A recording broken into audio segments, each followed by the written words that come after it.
Naija Football Addicts Man City 2, Arsenal 2. What a game, bro. Yeah. Very, very intense, especially the second half. But man, you guys gave your best. How do you see the game today? Yeah, I'm very fulfilled. I think it was a very entertaining football. That was a champions football, right? I think one would have actually taken that match today for a Champions League match. I think that it gave all of the vibe of a champions. There was nothing Premier League with that match, right? Brilliant. These were very mature players. The decisions were mature. There was active decision making. Arsenal wasn't looking like we were not playing on the whims, right? We were playing like very calculated football. We knew when we had to absorb Man City and counter attack, right? That was tact. That was deliberate, right? So it shows that Arsenal has really evolved in its maturity process. Quality, I think, I've grown. No, really, really much, and I'm so satisfied with what we played today. All right, man, let's talk about the red card, the Trossard red card. How do you see that red card? I think it was unnecessary. And actually, it's sort of, it is a throwback to most of the fans' faces. Why Arteta, doesn't always use Trossard at first. We always criticize Arteta for not doing that, but it seems Arteta knows things that we don't know, right? He knows Trossard's temper.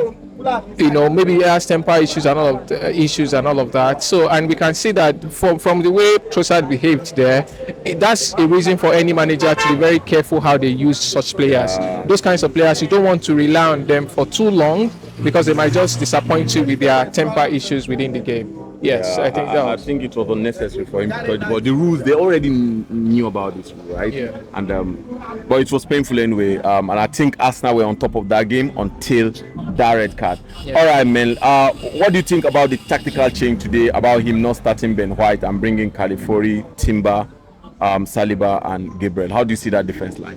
Definitely, I think one thing. I think the last time I told you also, we had this chat. I told you that Arteta needs to be trusted. Arteta has actually shown us consistently that you can trust him, that he knows this thing more than most of us actually do from outside, right? And he showed that again today, because that was a decision that we would have thought, why would you do this? But he played out well. Arteta is a scientist. I think. He's a researcher, and we should just watch him, cook. He's cooking. He's cooking something. Something. He's in a lab. The stadium is his lab. I tell you. All right, man. If you want to choose your 3 best Arsenal player today, who would they be? I think you can read my mind already. Raya, number 1. Raya was an angel. I think somebody said Raya Airlines. I don't have anything against it.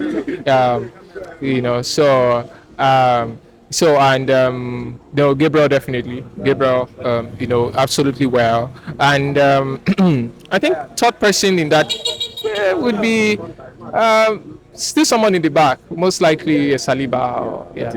I think our defense was just crazy. Solid today. Yeah. How well do you guys miss Odegaard in that middle of the park today? I don't know if we missed him, depending on the kind of our game plan today. Because Odegaard is a player that always wants to go in, right? He always is an attacking midfielder, right? And we wanted to play a game where we were very conservative. We wanted to absorb Man City and then counter attack. Odegaard wasn't so useful to that particular kind of game plan. So to me, he's a great player, but with what we played today, Odegaard wasn't so missed. Wasn't so. He would have changed that plan because he would always want to attack in a way that we didn't want to, because we wanted to really absorb Man City and maximize counter-attack. And Odegaard wouldn't have been so useful because he's in the mid-center. So even if we wanted to do counter-attack, it was on the flanks, right? And Odegaard wasn't the most successful person with our flanks, right? So I know that he would have actually contributed some value, definitely, but we didn't extremely miss him. You wouldn't say there was an Odegaard factor that was missing. I mean, without that red card, it's a straight win for Arsenal. Definitely, perfectly. But I'm proud that we got what we got. We made the champions of England to be happy that they got, a draw from us. So you did the first time like Man City's getting a draw there, and they are happy about. Can you imagine? Do you know what it means? Yeah. So I think England has a beast to handle this season. They have a beast to handle it. Yeah, definitely. All right, man. How do you think that red card affected you guys? How it affected us. In fact, do you know there was something about the red card? I almost saw it as like part of the game, almost, even though it's not a part of the game. But I felt that it was something that stretched us and made us even more monstrous because Man City couldn't fully understand us. Yes, we were incapacitated in terms of how well we could attack them, yes. but it had nothing to do with how well we could absorb them. We absorbed the entire Man City. We gave them good games. So I think it gave them some scare that they are actually dealing with monsters. Yeah. I think today was the enthronement of a new monster in England. Yeah. England. Yeah. Thank you so much, man. Yeah. Thanks, man. I All really the time. appreciate it. Yeah. Like,